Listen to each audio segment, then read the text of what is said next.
Abel, welcome to the TPN studio again. I am so excited. Today, BMCSA and TPN, we're launching our POPI portal for schools today. That's great, and it's actually very great as well because the schools just started opening up again about a few weeks ago, and really schools must know that within about 4 months from now, they have to be fully compliant with POPI, so they don't have a lot of time to be compliant. And schools in particular look at information on children, and we're going to get into this in a moment, but children, of course, as we know, that's special personal information on top of a whole level of POPI. Yeah, there's actually 3 levels of that. But before we get to that, let's just say why it's very important as well for schools to be compliant. To be compliant. Why should they be compliant? They're also part of the Act as well. If you're operating in South Africa, and POPIA has been there for, as I said, 7 years, the 4 months left that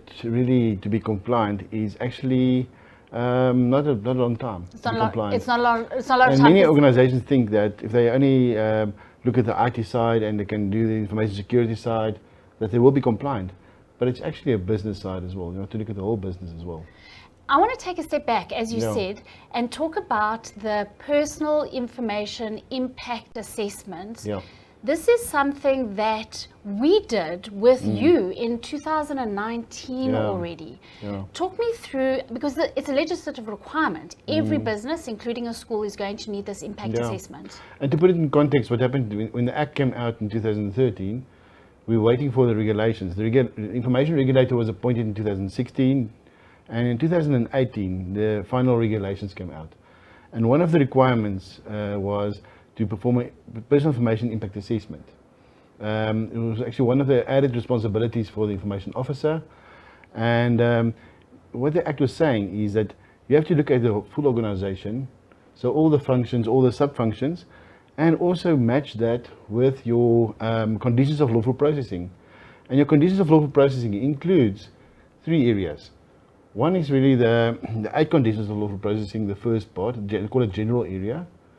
And that is really, I can quickly just mention them if it's Please, fine. yes, help. Just to say, they call it the A and a B and a C. So the A part is really the 8, and it's really accountability, which means you have to take accountability in your organization, in a school as well, to make sure that you know what information you have. First of all, what personal information do you have processed? Where is that information processed? And where are you storing that information?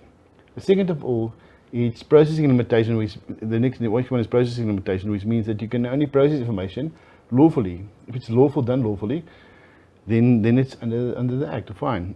If you're processing anything unlawfully, then you actually can get a fine or So the next one is as well is under processing limitation, is that you can only, given the purpose, you can only process information if it's adequate, relevant, and not excessive. We call it minimality. So you can only also process information, you can't collect information, personal information that you don't need. And that makes sense as well. So the next one is purpose specification, which you can only process information if given a purpose, for a specific purpose, as well as you have to look at retention. You can't retain information longer than required. Okay. So that's a lot of work. Yeah, that's only the A part. We'll talk about the A part. So then the next one is actually, you can't further process information. You can't use information you've collected for a specific purpose for another purpose. Information quality is all about making sure that you have to update information on a regular basis, making sure it's complete, accurate as well. Openness is really another one. We can only collect information from a data subject if you open with them and tell them why you're collecting information. Then you get security safeguards. You get data subject participation, which means people can actually ask what information you have, and that's only the A part. Then you get the B part, which you spoke about, is special personal information. And that is all about making sure you can't process information, for example, normally it's prohibited. For example, health information, race information, political affiliation, religion, those things are actually special personal information. And then you get to the C part. So this is all conditions for lawful processing, and that's where children comes in. Right. So this will give you a context. So it's actually many things to do, and you can only process information of children. There's certain conditions as well to that. For example, you have to get consent from a competent person. So the parent or guardian. The parent or legal guardian. Right. So you can't just process information of children just to process it. You have to get consent. And that's why we complete all these forms. I don't know if it's what's going on in the schools now. Every child that plays soccer or whatever sport, you have to complete all these COVID forms and things as well. So on a daily basis, I've always got children at school. So every day we're completing forms. But they're not even asking for the consent of a person as well, of processing information. So we must think of that as well. So, I mean, that's a lot of information that you need to understand. Yes. For each part of your business. Is it compliant in that area of your business? Yes. And so, Abel, what we did was we created your personal information impact assessment into a system. And that system could allow a school to go through that process themselves and run through, I think there are 130 different sub-processes, 8 or 9 different functions, areas of your business, finance, for example, sales, marketing, governance. And for each of those functions, you've got a sub-process. For those 130 sub-processes, we run through your 3 different sections of POPI with your different type of information that you're looking at. Am I compliant in each of those? That sounds all really quite technical and quite overwhelming. As we're saying many words, in terms of the risk assessment, we're looking at your inherent risk, your residual risk, your 8 conditions of lawful processing per each function, and that gives you a behavior risk right at the end. And for a non-auditor, you're an auditor. It could be daunting. It could be very daunting. And that's why the system is really tailor-made, so it's actually not too difficult to complete, and actually see the gaps, where your gaps are, because every organization will have gaps. And in fact, let's talk about those gaps, because what we did first is we created, with your input, your POPI readiness assessment. And I mean, you've been doing this for years, and you've got a number in your head that that you know that clients are going to that are going to score. If they're honest, of course, Of course. Because people can complete everything. So people will say, I've got 80% compliant, but then if you really ask them, and they say, no, I'm not really doing this, or I don't have this, or I've just put it in place and then that last but week. I'm not implementing it yet. Or I'm thinking of this, you know.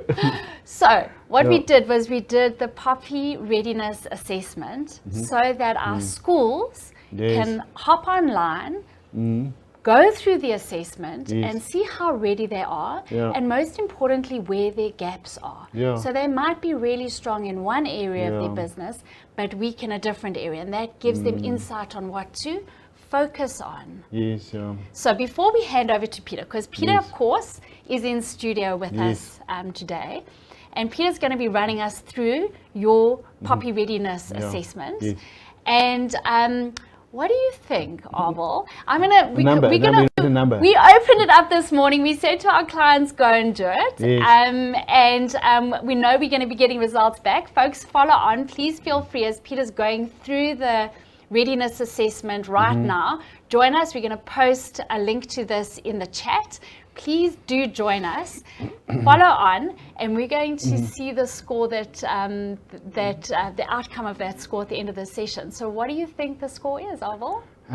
We have done some schools as well. So we realized that some of the schools, what we found was some of the schools are actually even less ready than some of the industries. Let's say you regulate it heavily, like a credit bureau, then many of the policies, procedures, and things that you need is already in place. I mean, it's a given. So what we found with schools is actually they are close to 30%, really. 38%. 30%. But some of them are actually even less than 30%. So we found it's actually 30% or less. Can I ask? Close to that. And it's just because the schools are focusing on so many, I can say, other things as well. We found that they're not really strong on the creating all the policies, procedures, and many other things as well. So they shouldn't get a shock if the scores are quite low. So that's expected. Can we But put it into yes. context though? Yeah. Because I know yes. we're saying this, and we know we're saying for the schools we expect 30%. Yeah, 30 to 35, but I mean, it might be lower. It might be low, but Yes. we did this last year, at the end of last year in November, and we did it for the property market. Yeah. And you guessed the score of 35 to 38%, Yes. and we came out at 39% ready for the property So industry. maybe I'm a bit conservative, but I've seen it before. So I agree with you. I think that 30 to 35 maybe, but if it's lower than 30, don't worry. That's why we're here. And the point is about the context is that that's the purpose of the session, Yes. because we want to help our clients get ready for POPI. What I also say to the clients as well, who are doing it with us as well, because they say, why can't we, how long will it take us to be 100% ready? Yes. Or 100% compliant? So what I tell them is actually, try to get to 85% as soon as possible. Because if you're 85%, then the rest of the 15% might take longer to do. So you can actually move very quickly from a 35 score by putting in policies, procedures, by identifying the information officer, deputy information officers, all those other things that you have to do. You can get very, very quickly from a score of 35 or 30 to an 85. Yes. Which is great. You can actually use this next 4 months to move up to, let's say, 85%. And then the other 15% will take time, because you might have to invest in technology. You might have to do other things to get to that close to 100. And it's a journey. It's a journey. Abel, it's an absolute journey, as we have discovered in our own business with TPN with you. But also we've been looking after the property sector for the last 4 months, and we do see that it is a journey. But it's one that you need to commit to early, because you're not going to, if you want to start a month before POPI deadline, that's going to be difficult. That's going to be a challenge. Yeah. Right. Shall we hand over to Peter? Yes. Peter, are you ready? Let's go and do that POPI readiness assessment. Thank you very much, Michelle and Abel. Schools, folks, how ready are you for POPI? Are you 10%? Are you 20%? Are you 30%? Are you 50% ready for the implementation of the Act on the 1st of July of this year? I'm going to take you through the TPN Personal Information Act Readiness Review. Remember, this is not your personal information impact assessment. That is going to happen through the TPN POPI-Portal, the action plan, as well as the policies and procedures that we have in place for you with the actual portal system. This is merely your readiness review on how ready you are for POPI at this current point in time. So follow with me. You have been sent a link this morning to this review system. Go and fill out your details, like your email address, and then all of your information directly on the screen in front of us today. It is going to take you 10 minutes. It's only 25 questions, and we're going to go through certain functions in your business, specifically asking POPI relatable questions to those different functions. So all you need to do for me is go fill out your first name, your surname, the email address that you're going to be using, your job title, the company name, as well as the industry. Now, for all of the schools, this is vitally important. Make sure that you are selecting the schools from the drop-down list, as well as specifically the school size. So how many parents or pupils currently in your school, and then you just click begin review. Okay, like I said, quick questions. It's going to take you around about 10 minutes to do. It's only 25 questions relatable to governance at the school, people at the school, processes, technology, and then we've got this final score that we're going to give you, specifically telling you how ready you are for POPI implementation. So let's go through these questions together. Just on the wayside, we did use a specific case study. We did use a school here in Johannesburg to assist us in, let's call it, generalizing the TPN POPI-Portal, as well as the readiness survey for schools, so you can follow with me if you're a school. Has your organization formally identified an appointed and information officer? Interesting questions to start off with, because if you know what an information officer is, or you don't know what an information officer is, hopefully through this question you're going to start to realize, wow, POPI's actually got a lot of sections and a lot of things we need to be compliant with. But from the drop-down list on the right-hand side, you can already see you can select a couple of options over here. It ranges from yes, partially, no, I don't know, and not applicable. So if you're unsure or you have not yet completed a process or you answer a question in the negative, make sure to do that on the system. Remember, no questions are necessarily right or wrong here. It's showing you specifically how ready you are for POPI implementation on the 1st of July. So our case study marked yes. They have already appointed a information officer to the business, or rather to the school. Has your information officer been made aware of his or her responsibilities as per POPI and the POPI regulations? They marked no. Has your organization formally identified and appointed a deputy information officer? They selected no over here. Similar question to the second question, but has that deputy information officer been made aware of his rights and responsibilities in terms of the regulations and POPI as the Act? They marked no, obviously because they don't have a deputy information officer yet. Has your organization created a formal technology and information management committee or similar? This can also be undertaken at other formal meetings such as your EXCO, your MANCO, or IT steering committee. They marked partially on this one and they clicked next. So quickly, done. We've done the governance function. Moving into people right away. Has management been made aware of the requirements of POPI through awareness training as required by the POPI regulations published in December 2018? Our case study marked no. Have employees been made aware of the requirements of POPI through awareness training as required by the same regulations? They marked no on this one. Do you have a formal privacy awareness campaign that includes regular communications and or posters? They marked partially to this question and then they clicked next. So quickly, we've already gone through governance, people, moving through to processes for the school. Have you performed a personal information impact assessment? Now this is something vital in terms of the regulations to POPI that you need to complete. Remember, like I told you, this is part and parcel to the TPN POPI-Portal system for schools. It is not going to do your personal information impact assessment through this review process. They marked no, they had not yet done so.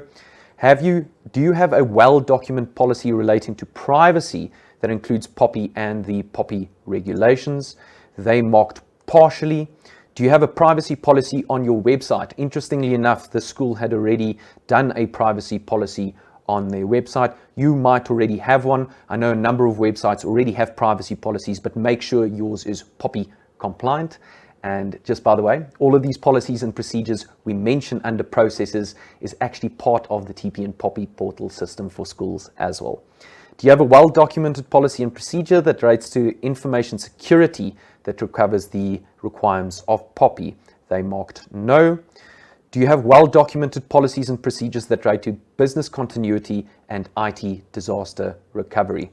They marked partially as a result of them having that policy in place, but that policy might not be fully POPI compliant, so you need to go and have a look at that. Do you have a well-documented code of conduct ethics that covers POPI? They marked partially on this one. Do you have a well-documented information quality policy? This is to ensure that information is complete, accurate, not misleading, and up to date. They marked no. Do you have a well-documented policy and procedure relating to information classification and handling of information? Also no on that one. Do you have a well-documented policy and procedure relating to retention and destruction of information? Now I'm going to stop you for a second. This is a vital policy dealing with how long records can be kept and personal information can be kept by the school itself, whether that be in electronic or physical format. This policy and procedure we actually had a training session on when it came to the TPN POPI-Portal for estate agencies and people in the property market. So if you're interested now, you're already welcome to go and watch that video on YouTube. But we are going to do training sessions specifically on the TPN POPI-Portal for schools every 2 weeks. So we're not just going to leave you here with the review system or the POPI-Portal system. We're going to show you exactly how the systems work. Do you have a well-documented policy and procedure relating to dealing with information security breaches? They marked no on this one. Have you updated your agreements with third parties in relation to POPI and the General Protection Data Regulation, so the GDPR? This is specific regulations that relates to European citizens. This is their sort of POPI that they've implemented over the past couple of years, but you may well have information that is personal information, or rather personal data in terms of the GDPR, specifically at your school, on parents that might be citizens of any European Union country.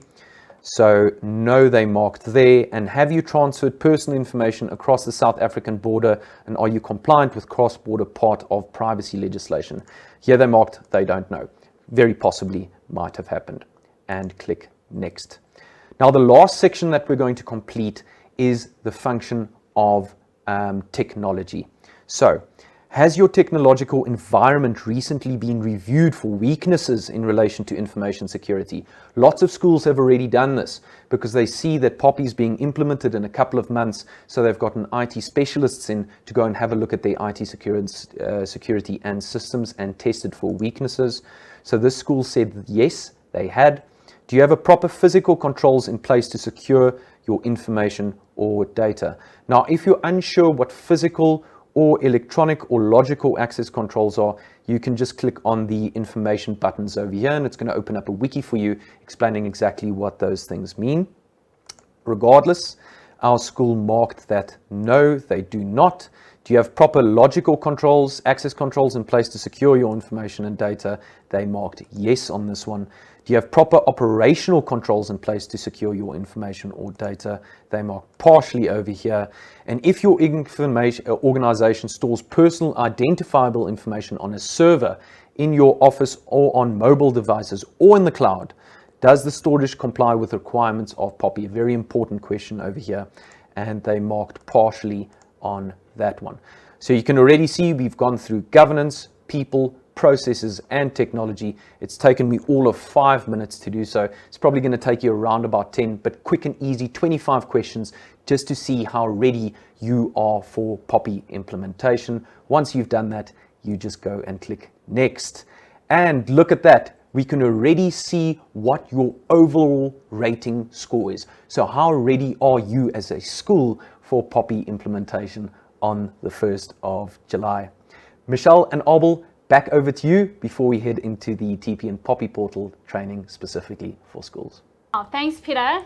Thank you very much for that. Thank you. While you have been doing the training on the assessment tool, Peter, we've been watching the numbers come in, and so far 70 schools this morning have completed their readiness assessment. Abel, and you pretty much called those numbers.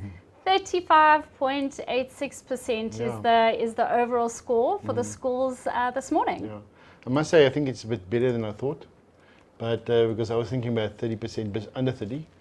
But I think it's still, it's still a way to go. There's still a way to go. Well, I think that's the point. And the point is that, as we said earlier, it's a journey. It's about getting us there in time.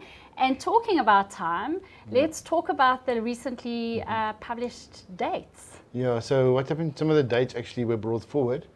And I just want to put it in context as well. So the Protection of Personal Information Act came out in 2013, promulgated, but there has to be a 1-year grace period, like we said.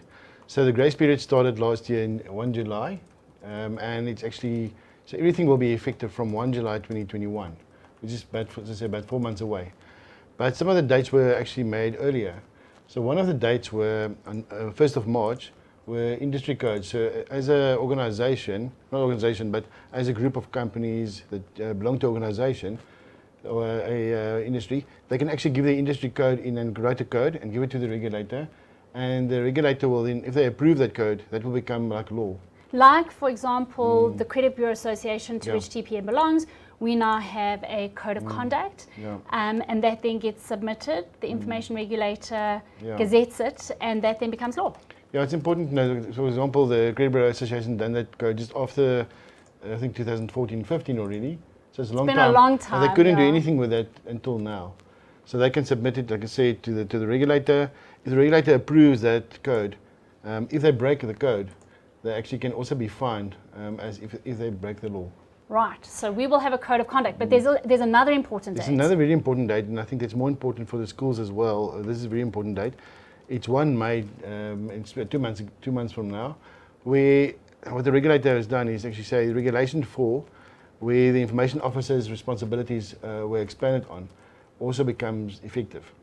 Now, while the regulator has done that, some of those things we're going to talk about now as well is actually built into the portal already to start. So the regulator is giving 2 months actually to become ready before the 1 July deadline. And they had to do that because they can't just say you must be ready or not ready compliant from 1 July. So they are giving 2 additional months to say, get yourself ready, make sure you're compliant. So make sure you have an information officer. So first of all, information officer, you must identify information officer. They must know their responsibilities. Number 2 will be, they must have a you must create a compliance framework to deal with POPIA. And that's part of the portal as well, the compliance framework, have that in place. Also doing the personal information impact assessment, like we spoke about. So to go through the detail of your organization, know what you have, where's your information, and how do you comply with POPIA. So that's all part of the portal as well. Yeah. So what we've done up to this point is Peter's taken us through the readiness assessment, and that's just to give an overview of how ready you are. Yeah. But ultimately what we need is this personal information impact assessment, and that's the POPI portal. Yeah. And the POPI portal literally then is taking you through, as we mentioned earlier, those 9 different functions in your organization, the 130 different sub-processes, and identifying the inherent risk, the residual risk, and the control risk. Now, before I hand over to Peter again, because I want Peter, the best way to showcase The last one is is to actually share the behavior risk. the behavior risk. Yes. That's very important as well. Yes. So take us through those quickly. I will take So us through maybe- inherent. Yeah, I think what's important as well. So as soon as you start doing your assessment and you look at the certain areas in your organization, then or the schools, you'll find that, for example, certain areas are just high risk. For example, let's say, for example, where you are registering your children and we're doing registrations, all that information flowing in Or that their area, medical forms. all the medical forms, all the information of where the parents are staying or the legal guardians are staying, all the information is so important. So that area will be a very high risk area that you have to control as well. So inherent only means before controls, which means that will always be a high risk area. So as soon as you start putting controls in place and things in place, you're storing it in the right place, maybe or not right, but you're storing it in a secure place. You are actually making sure that only certain people have access to that information. Setting controls in place, that becomes the residual risk. As soon as you get controls in place to manage this, your residual risk can be become lower. So if you've got no controls in place, your inherent risk and your residual risk will be the same. But really importantly, now you have to actually take that and actually link it or compare it to the 8 conditions of lawful processing, and also make sure that you are actually compliant with POPIA. And that's where behavior risk comes in. So if you're doing that assessment, you actually realize that some areas you actually are not compliant. For example, good example will be you don't know how long you have to keep information, because POPIA say you have to retain information for a certain period.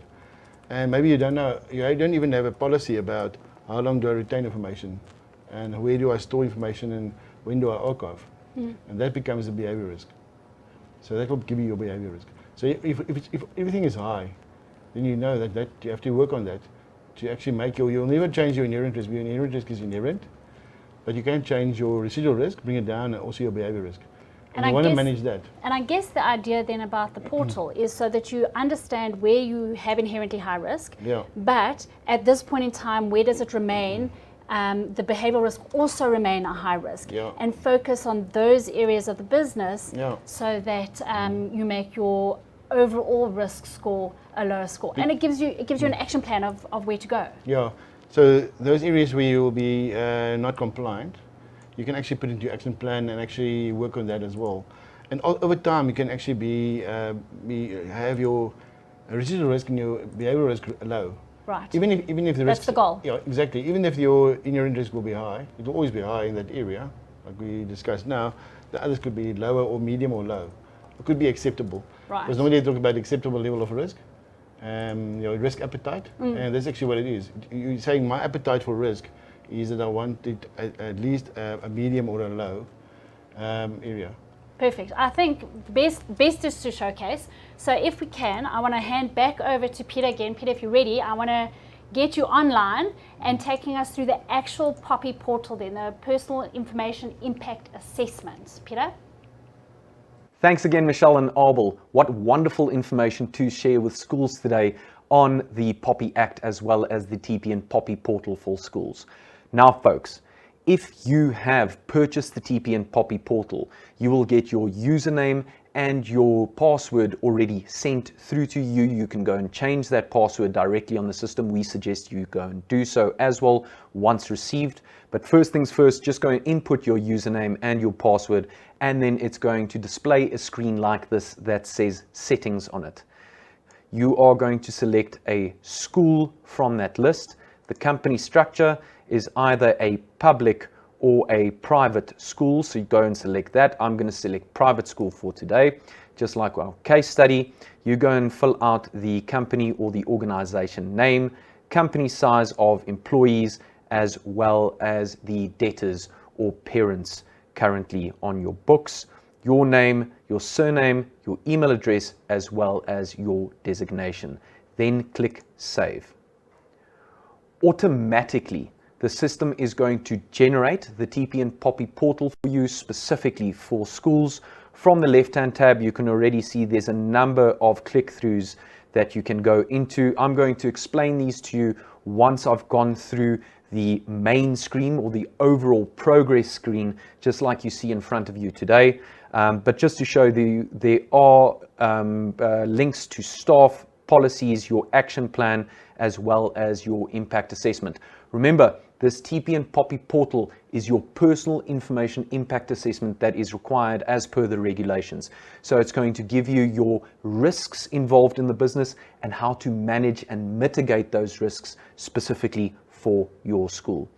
So you're once again going to answer questions on specific functions at the school. And these include governance, finance, human resources, information technology, operations, legal, as well as your sales and marketing. So we call these functions on the system, and then once you go into each and every single individual function, you'll notice that there are sub-functions that you need to answer questions on specifically. So for today's purposes, because I know a lot of you are dealing with non-paying parents specifically, and it's very topical at the moment with regards to collections at schools. So we're going to go in the finance function and go and have a look at debtors and answer specific relatable POPI questions on debtors in your school. So just click on review all indicators over there. It's going to open up a page that looks like this. We're going to give you a nice little overview on the finance function. As you can see, there are sub-functions under finance, which includes budgets, company tax, debtors, the one we're going through today, creditors and suppliers, financial operations, including reconciliations, insurance, payroll, reporting, and banking specifically. But for today's purposes, we're going to go into debtors and answer those POPI questions on debtors. Remember, everyone, we are going to do POPI-Portal training every single 2 weeks to get you fully POPI compliant and assist you with using the system properly. So I'm going to go through the case study specific questions underneath each and every single function, and I'm going to answer around about 3 to 4 sub-functions questions in each and every single session. So go into your debtors sub-function by clicking the review button. Now, right from the start, we can already see, just as an indicator, debtors are your customers that are paying for your products and services. Debtors can be natural as well as juristic people. Important here, natural and juristic people's personal information is protected in terms of POPI. In this area, there's normally a medium or high amount of personal identifiable information that may be used internally or shared with a third party to manage your debtors. So this is incredibly important. Remember, it's very possible that you're sharing personal information with, say, for example, a debt collection company, and this needs to be taken into consideration when you're answering these questions. So select the accountable person in your business that is going to answer these questions and assist you with this specific section. I'm going to select myself for today. My progress status is assigned, and I'm going to make my due date the 9th of March. Remember to click the save function If you go out of the system and you have not clicked save, it's not going to update and save that specific section. Remember to click save. Personal identifiable information. Now, this is the important questions when it relates to the inherent risk at your school of what type and the volume of information that is currently being processed, the personal information that is being processed at the school. So, volume of personal information being processed. If you require more information on these questions, just like with the review or assessment system that I just showed you, you can click on these information tabs and it's going to open up a wiki that specifically explains, for example, what sensitive personal information is, what special personal information is. Does it contain information regarding children? Does it contain personal information from European citizens? So it's going to give you all that information directly off the portal. So the volume of personal information currently being processed in the debtors subfunction is obviously quite high. We're going to select high because we've got around about 250 parents currently on the debtors book. Does it contain sensitive personal information? Yes, it is going to. Does it contain special personal information as defined in terms of POPI? You can click that information button right over there. But I know specifically special personal information relates to a person's biometric access, criminal records, race. All of that would be considered under special personal information. I know for a fact that under the debtors subfunction of the school, they don't really capture special personal information, but there's definitely sensitive or personal identifiable information that we need to take in consideration. So we're going to mark no. Does it contain information regarding children? And now this is something that may have been discussed before in your business, but possibly from your debtors book, you are billing the children and not necessarily the parents. So on the invoice will actually be the children's details and not necessarily the parents. So you need to go and have a look at this. For our case study, the information specifically on the debtors book was not regarding the child, but regarding the parent itself. So we're going to select no. Does it contain personal information on European citizens? And they said, yes, it does contain information on European citizens. The parents might be European citizens. So we answered yes.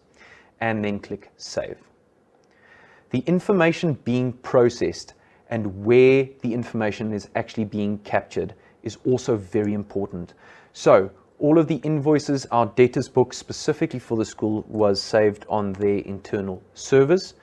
Was it paper or electronic based? It was based both paper and electronic, and the level of access control when it came to this information on the servers and as well as the paper and electronic formats, they said that there is a medium level of access control on that, and click save. Now the control measures that come in place. What are the control measures that you as a school currently have in place on this debtors subfunction? Our school marked they had some policies and procedures in place, they had management review, they had monthly reporting on their debtors, and they both had electronic and physical access control on the information. Then once again, click save. Now it comes to the important questions. And when we're talking about the important questions, almost everything is important here, specifically when you're answering the volume of information. But these relate specifically to the 8 pillars of lawful processing of personal information in terms of the Act. So they're very important questions to answer when it comes to your behavioral risk and the behavioral risk when it comes to the processing of the personal information in your business. Is the processing of personal information taking place lawfully? And once again, we've got these information tabs that you can go and click through if you don't necessarily understand the question in the context that it's been asked when it comes to POPI. But lawful processing of personal information is obviously very important. Once you click through in that wiki, it's actually going to show you the 8 pillars of lawful processing in terms of the Act. They marked yes on this, our case study. Is the processing of personal information done in a reasonable manner so that it doesn't infringe on the data subject's privacy? They also marked yes. Have you applied the rule of minimality? That is, you only process personal information that is adequate, relevant, and not excessive. With the debtors book, they selected yes. They do not process more information than what is required. Is the collection of personal information being done for a specific and explicitly defined purpose? In this instance, they also marked yes. Have you obtained consent from all the data subjects in this area where it is considered mandatory according to the Act? Once you click through on this wiki, it's actually going to open up once again a wiki explaining to you specifically when you need consent for processing of this personal information. They needed this information specifically to give effect to the contract for payments, so they marked on this that it was not applicable. They don't need consent to process this personal information on their debtors book, and save. Data usage questions. Do you notify the data subject as required by POPI when collecting personal information from them directly? Remember, this is only relating to the debtor subfunction. They marked on this one not applicable. Has the retention and restriction of records been formalized in this area? Remember, going back to the assessment, they selected partially on this question. Is personal information in this area used for another purpose other than for which it was collected in the first place, i.e. further processing of this information? No. Have you ensured that personal information in this area is updated on a regular basis and that information is complete, accurate, and not misleading? They also marked yes on this, as they do a yearly review on the specific information on their debtors book. And are you satisfied that the appropriate security measures are in place to ensure confidentiality, integrity, and availability of personal information? And they marked partially on this question. Now remember to click save. You can already see I've clicked save on all of these questions that we've asked today on the debtors subfunction. And then once you go back into the finance function, it is going to specifically display that I've answered 10% of the questions relating to this function, and that the debtors subfunction, specifically the inherent risk, is critical because of the volume of personal information we are currently busy processing in terms of our debtors. The residual risk as a result of the control measures in place is medium, and then we've got a low behavioral risk. So a lot of the 8 pillars of lawful processing in terms of the Act has been taken into consideration when it came to this subfunction. Now, that is for today when we are going through the TPN POPI-Portal system for schools. Just a couple of things I want to show you before I end off is, remember, from the left-hand tab, like I said at the beginning, there are certain click-throughs that you can go into. I'm going to quickly go into the staff click-through right over there. You can add staff members directly to the system, so people that are going to be the accountable person to perform the or to ask the questions themselves, or answer the questions rather, on the different sub-functions. So you can go and add just a staff member who's going to be that accountable person. The action plan currently is not automatically updated, but it is going to be automatically updated. There's still development happening on the system itself. We're continuously improving the TPN POPI-Portal, but you can go and add a specific action plan that is going to give you information on what still needs to happen to be fully POPI compliant. And then the policies and procedures from the left-hand tab. Like I said in the review section, you can go and click on that, and it's going to give you all of the policies and procedures that you need to put in place as a business, specifically when it comes to, say, for example, clean desk and clear screen policies. Information privacy agreements was one of the questions we went through today. Transfer quality and security policies we also did. Physical and environmental security policies. And like I mentioned, we've already done a training for this in the property market, the retention and destruction policy and procedure, which is absolutely vitally important. You can go and download all those policies and procedures directly off the system. And there are other documents as well, like system access documents, training registers, and user declarations, specifically on POPI and the completion of your personal information impact assessment.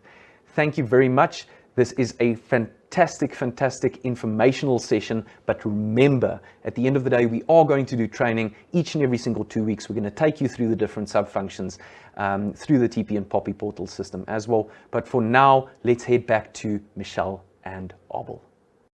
Amazing. Thank you, Pienaar. Thanks for that.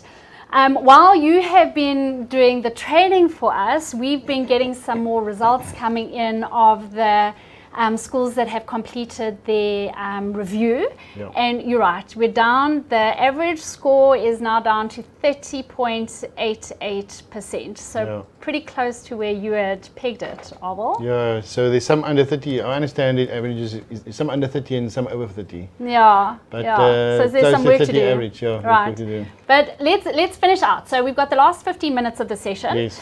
And I know that in the chat room we've posted the feedback form. It would be greatly appreciated if our schools could just fill in the feedback form and tell us how they have viewed the session and any feedback that they might have for suggestions for improvement. And also, I do know that the schools do have restrictions on Wi-Fi, particularly on YouTube, because I mean, schools have children and you want to restrict the viewings of children. So if you do want to watch the YouTube videos from a school environment on school hardware, you need to log into YouTube incognito, which means the 3 little dots on the top of the screen by the web tool. You can click on those 3 little dots and then change your settings to be incognito, and then you'll be able to access the YouTube content from the school environment. More importantly, let's kick off the Q&A session. So Peter, you're going to facilitate that for us and just run us through the questions that have been popping up on the chat, please. Thank you, Michelle. We had some topical questions asked to us before the session itself. So I'm going to start off most probably with one of the ones that we get most regularly.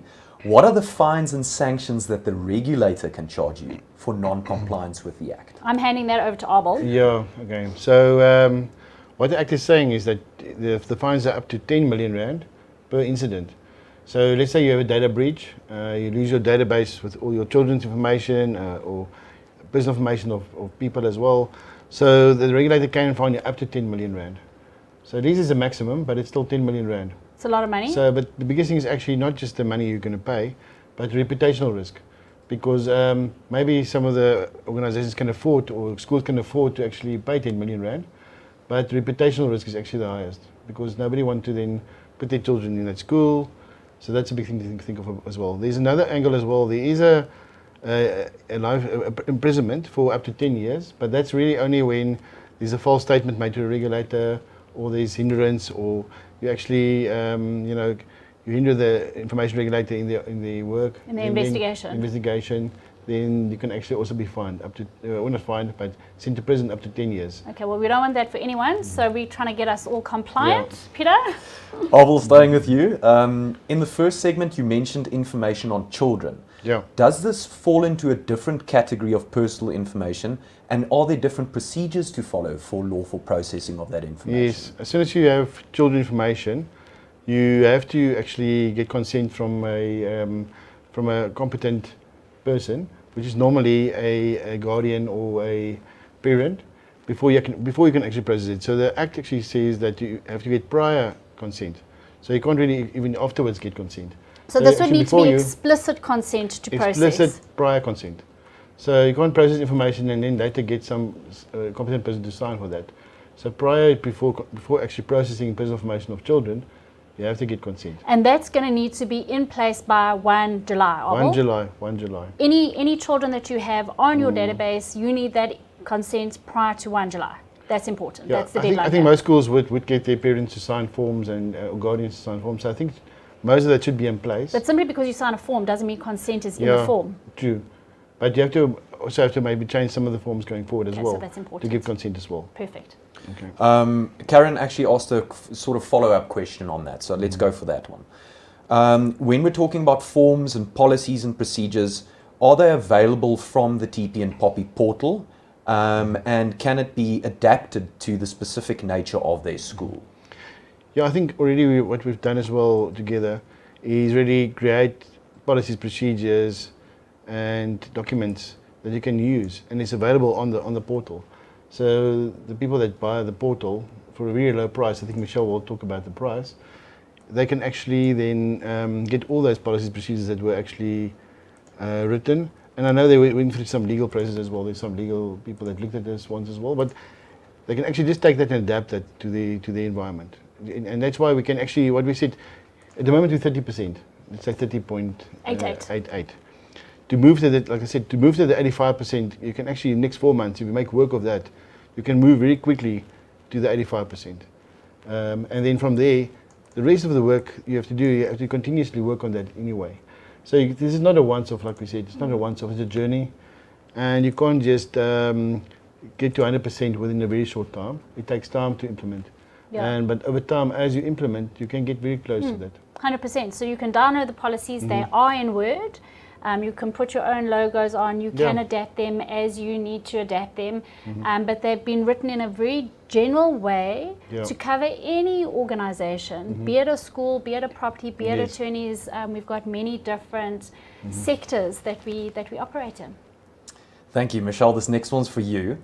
As an NPO with limited resources, what are the cost implications into achieving compliance from 0 to 100%? And what is the monthly cost after a year of having the portal? So the important thing from TPN's perspective was that we wanted to make this portal very, very, very affordable. And it didn't matter whether you were an NPO with limited finances, or if you were a small nursery school with 10 pupils, or if you had 1,000 pupils in your environment. For us, the protection of personal information as a credit bureau is fundamental to our business, and there is sharing of information between us and our clients, so it was really important.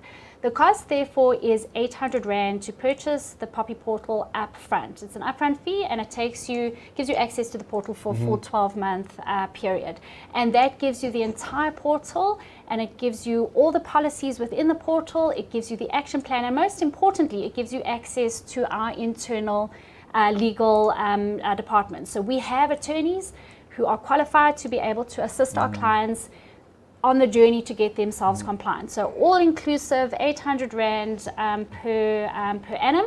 In month 13, it then converts to a monthly fee. And all we do is we take the 800 Rand, we divide it by 12, and I think it's 67 Rand. And that's the price. This morning I was thinking about that, and I say it's really, I think 2 cappuccinos these days cost more than 60. That's it. So it's cost of 2 cappuccinos a month. Yes. to keep you stay compliant. So you can just maybe drink 2 less cappuccinos and whatever, or whatever. So it's really. It's affordable. The cost is really affordable. Yeah, the point is that it needs to be affordable because this is a vital part of the business, and it's a vital part of the bureau's business and our interaction with our clients. So that's the purpose. Yeah, and I think why we said we want to work together to create something for the market is there's many how can I say, the solution will really be affordable. Yes. People can do it very quickly. They can get up to speed very quickly, and that's what we want to help the market as well. Absolutely. We want to help. Absolutely. People. Altruistic. That's the idea. Alfonso's just asked an interesting question. What is the benefit to continue with this subscription, just talking about the cost here, after all the policies are already in place? It's a journey. It's a very important question, Yes. Peter, because it is a journey. And TPN, as a credit bureau, we do this assessment annually. So this is not our first assessment this year. It's an annual assessment that you go through, and it's about understanding where the changes in your business are. So as your business grows, your information impact assessment is going to change and develop as it grows. And that's the idea. There's also another aspect as well. You have to keep a record because the Act is actually principle based and not rule based. So what happens, the Act will say you have to have policies, procedures, or measures in place. So you have to keep it in place. So after a year, if you stop doing it, and within 2-3 years, regulator walks in these just old things and you're not managing it, that's also a problem because they regulate the part of the Act is to put measures in place to manage this as well. Right. So if you stop using it after a year, after 3-4 years, then there's maybe a data breach, the regulator walks in there, and then you had something 3 years back, that won't work. So that's also part of it's really a lifelong journey. This is a lifelong commitment to you. Great one from Colleen George here. If somebody phones regarding an account and says that they are the mom or the dad of the child, must they ask for the ID? What must happen? So that is interesting because a lot of what happens is you want to make sure that who you're disclosing information to is the person on the other end of the line. And I know from a bureau perspective and from a credit provider perspective, there are questions ID manage. So the credit provider will ask questions to ensure that the person that they're talking to on the other side is in fact the mom or dad or guardian. of the child, and some of those questions are personal information that they then assess on the records that they have with the school to ensure that they're speaking to the right person. So I don't see, but Abel, you're the compliance officer. What's your thoughts? Yeah, I'm just thinking maybe you should put something in place, like you're saying, to actually, if it's a parent, maybe authenticate them. For example, like if you go to a bank or to other institution, they'll ask you maybe, what was your first car? What was the colour of your first car? Exactly. Which street did you grow up in, or where did you grow up in, or whatever. And those things you can actually add, and then it's very personal. So people won't know that information by heart. So at least you can authenticate via phone. Telephone. You can just ask one question or two questions, and you'll know it's the right person. And I think the question then that we're answering is yes, there's nothing wrong with asking a personal information of the participant of the phone call conversation. Before providing anything. Before providing information of a personal nature back to them to authenticate them. Getting to a little bit of a similar question, when a child leaves a school, can the school send their files to a new school, including perhaps application forms, IDs, birth certificates, child's progress perhaps? So it obviously contains a lot of personal information. Can that file be transferred to a different school? Again, with consent.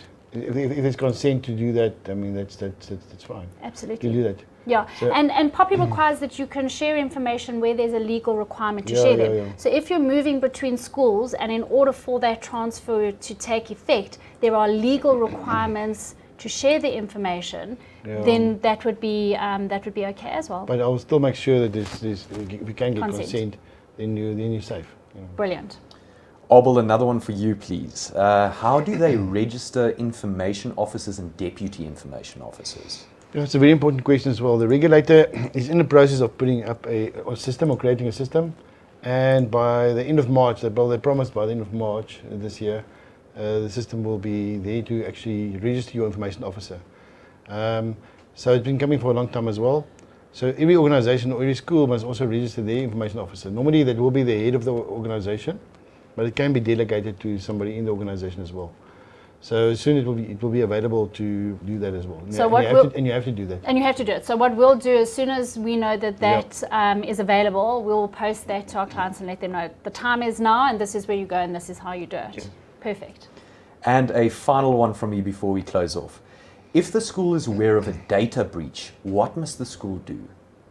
Okay, I think after the 1st of July, when the Act becomes effective, and there's, let's say, a data breach. Again, it's not just any data breach, it's a data breach where there's personally identifiable information, which is under the Act.